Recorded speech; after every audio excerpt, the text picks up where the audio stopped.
Hmm. Hello.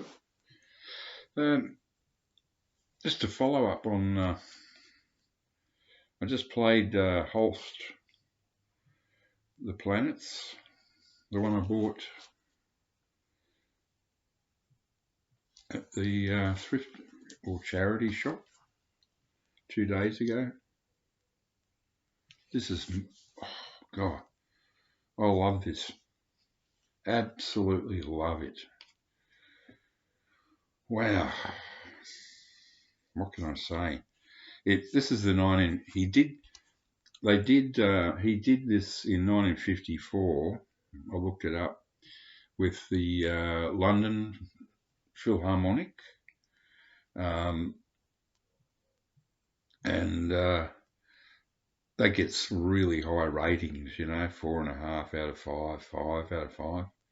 This is a 1958 with the BBC Symphony Orchestra and the BBC Women's Chorus. It sort of gets slightly lower ratings, but there are only like 6 people in the rating, and one of them made the most moronic comment like, I only bought it for Mars. And I thought, oh, right, okay. So I don't give a shit. I rated this with my own ears, and I have extremely good hearing for my age and very good eyesight. As you see, I don't have to wear glasses, except when I'm driving, and even then I don't really need them. This was mind-boggling, honestly. Also, just on point two, I looked up this. It was a David Hurwitz channel. I re-subbed it to him. I forget what it's called, Classical Composers Chat YouTube or something. I don't know. He's got thousands of videos. He's a really smart guy. He knows what he's talking about. But I looked up his opinion on the best versions of Gustav Holst. Now, I've been calling him Gustav all my life, but according to him, it's Gustav.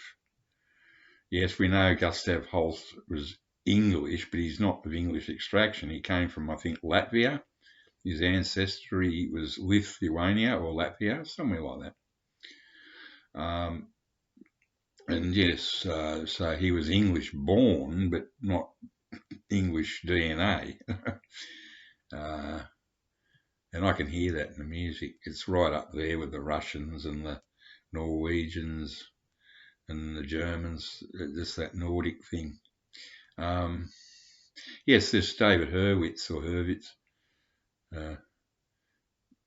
He said, "Oh well, it's not an emotional piece of music." Well, I beg your pardon. I spent the whole of side one wiping the tears out of my eyes. It was the most. I don't. Everyone's ears are different. Maybe their brains are wired up differently. I found this incredibly moving. I've always found it a moving piece.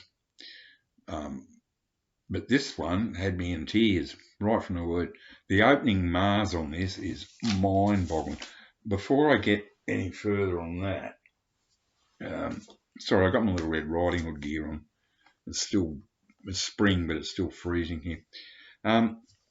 He rated this one at number 3 in his choice. And this guy's only got CDs, right? There's no vinyl. So that puts another different thing on it, because CDs, digital recording, this one, they definitely take the romance out of music. It does harshen it. But this is a fantastic version. Charles Dutoit or Dutoit Orchestra Symphonique de Montreal, Canada. This is awesome, really. If you're going to go the CD route, this one, the Mars on this is an absolute stomper. There's only one weak one on here, in my own personal opinion. It's either Venus, the Bringer of Peace, or probably not. It could be more. It's one of the softer tracks. Possibly the Uranus, the Magician, Saturn, the Bringer of Old Age. Can't remember. But it just didn't quite work for me. Just that's all. It was just lacking something, but the rest of it, every other bit, this is an absolute ripper. So if you've got a CD player and you haven't got vinyl, I can highly recommend this one. This is awesome. Truly awesome. This is a completely different kettle of fish. This was recorded in 1958. That was recorded in 1984, digitally. This is mono, and by golly, like with Alan Static Traveller, did a video a couple of days back comparing, I think it was Beethoven, mono and stereo, and straight away I could hear the mono. Just went, oh yeah, it's just better. The Mars on this, oh cripes. I mean, this one is huge, right? A huge digital soundscape. This, you're in the front row at the bloody, with the band, the orchestra there. Oh my God. I nearly shat myself when I put it on. It's beautiful. There's Master's voice. A little bit of crackle on side 1 and 2 at the very start, but nothing too serious. And after that, there's nothing. So whoever owned this has really looked after it. And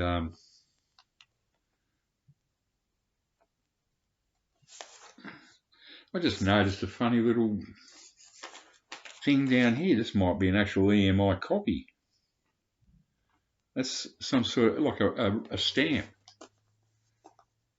I don't know. Who knows? This is a Hayes, Middlesex, England. This is a UK. This is a UK, obviously. Yeah, made and printed in Great Britain. Garrison and Lofthouse. Yeah, so anyway, if you ever see this one, folks, and you want that huge mono sound, and when mono's huge, it is huge, especially on the Classic Records reissue of the mono Axis Bowlers Love. It absolutely wipes the original. I love the original, but it's thin compared with the Classics reissue on the, from about 10, 20 years ago, 12 years ago, something like that. I am waffling. So yes, this literally is, I got this for $1 the other day. Oh my God, I'm so happy.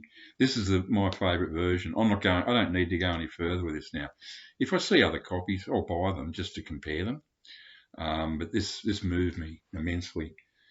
There's a couple of bits in there where, they stumble a bit here and there, but there's enthusiasm. On the big tracks here, on Jupiter and Mars, those huge, it's just massive. It just bang, huge. On the quieter tracks are the bring down of a performance regarding the planets. It's being able to carry off the 3 quieter, softer tracks. That's the secret. He couldn't quite get it. One of them, to my ears, is just not quite there. There was one of these here also, it's usually Venus the Bringer of Peace or Mercury the Winged Messenger. It's just it's such a delicate piece, and it's so easy to ruin it. And that one is almost ruined, but this one is not ruined. But I could still hear it and think, no, that should be better. That should be better. But the heavy tracks, Mars and Jupiter, Saturn, the Bringer of Old Age, Band 1, Side 2.